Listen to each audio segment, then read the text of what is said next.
Welcome back दोस्तों। आज की इस वीडियो में हम टेस्ट सीरीज 5 के कंप्लीट 100 क्वेश्चन को सॉल्व करेंगे। इसके सॉल्यूशन और एक्सप्लेनेशन हम आपको बतलाएंगे।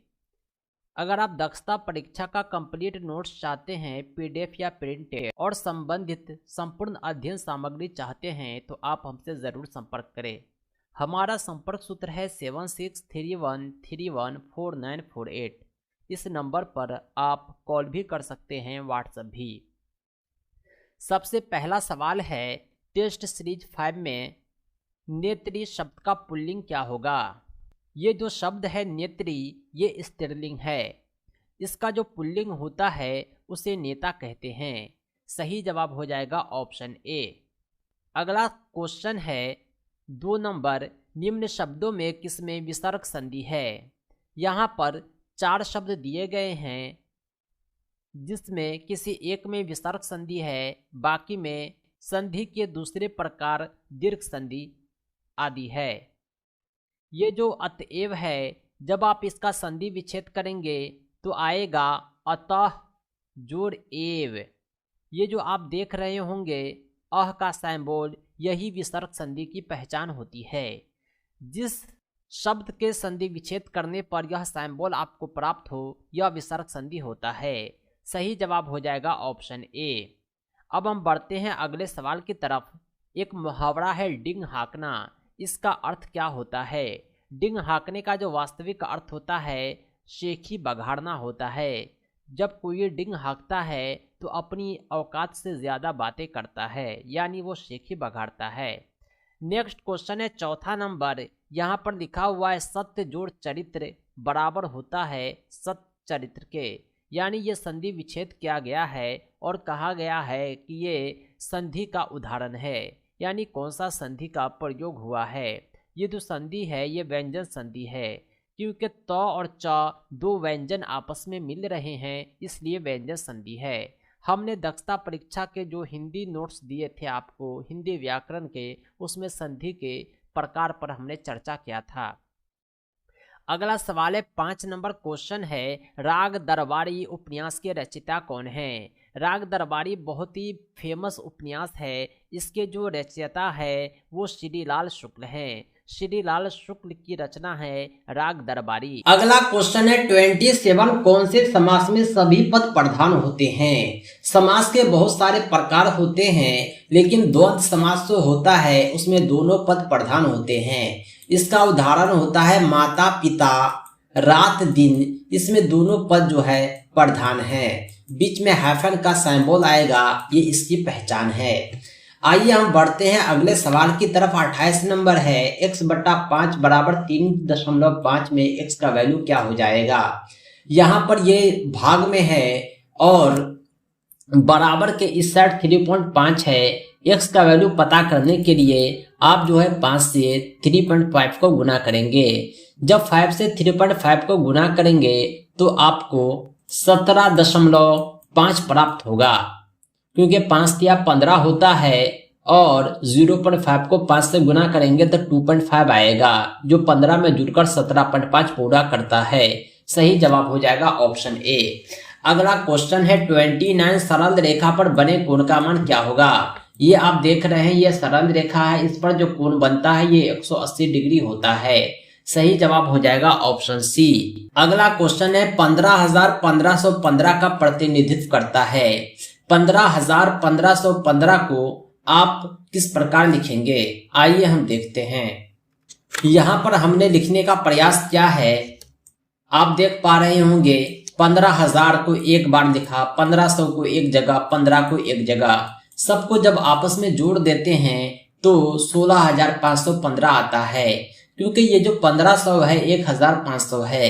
1,000 15,000 में जुटकर 16,000 होता है और 515 एक जगह जमा हो जाएगा, यानी सही जवाब अब हम पता कर। अगला सवाल है 44 नंबर, निम्नलिखित में कौन सही है। यहाँ पर बड़ा और छोटा को पहचानना है, कौन बड़ा है कौन है छोटा। ये जो सिंबल बतलाता है कि जिधर टूटी है उधर छोटी है, यानी इस प्रकार आप इसे याद रख सकते हैं। अगर 5/2 5/4 को देखा जाए तो 5/4 जो होता है वो छोटा होता है 5/2 से।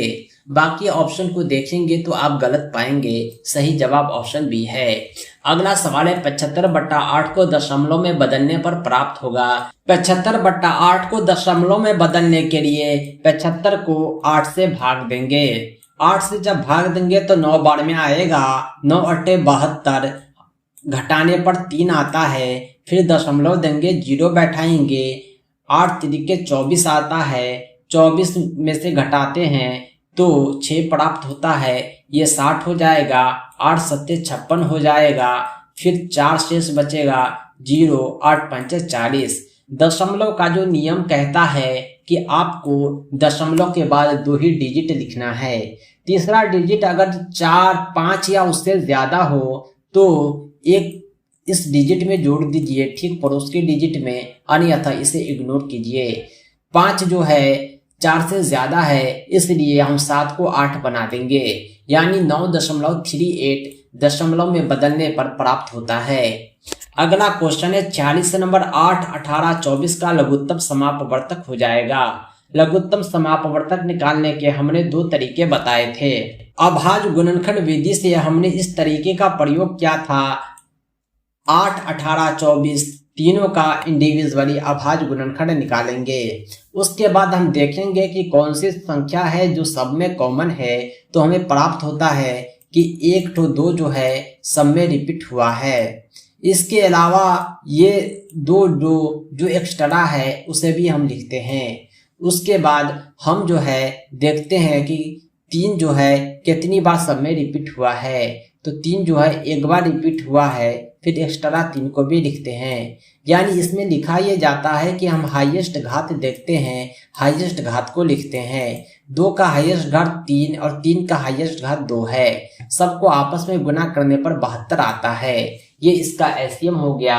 इसके अलावा भी आप एलसीएम निकालने के लिए भाग विधि का प्रयोग कर सकते हैं। उसे इस प्रकार लिखकर इस तरह निकाला जाता है। 2 से भाग देंगे, फिर हम 3 से भाग देंगे, आपस में गुना करके हम। क्वेश्चन है 48 नंबर, उत्तर प्रदेश का कन्नौज किस लिए प्रसिद्ध है। उत्तर प्रदेश का जो कन्नौज शहर है वो ईंट के लिए काफी प्रसिद्ध है। अगला क्वेश्चन है निम्नलिखित में कौन रबी फसल है। रबी फसल उसे कहते हैं जो ठंडी के मौसम में उगाई जाती है। अक्टूबर नवंबर में बोई जाती है, मार्च अप्रैल में काटी जाती है। रबी फसल इसमें जो है चना है। चना की खेती ठंडी के मौसम में होती है। इसकी खेती में ज्यादा पानी की आवश्यकता नहीं होती। अंश सभी फसल जो है खरीफ हैं। अपघटक जीव का उदाहरण क्या है। अपघटक जीव ऐसे जीव को कहते हैं जो सड़े गले को खाकर मिट्टी बना देते हैं। ये कवक उदाहरण है इसका।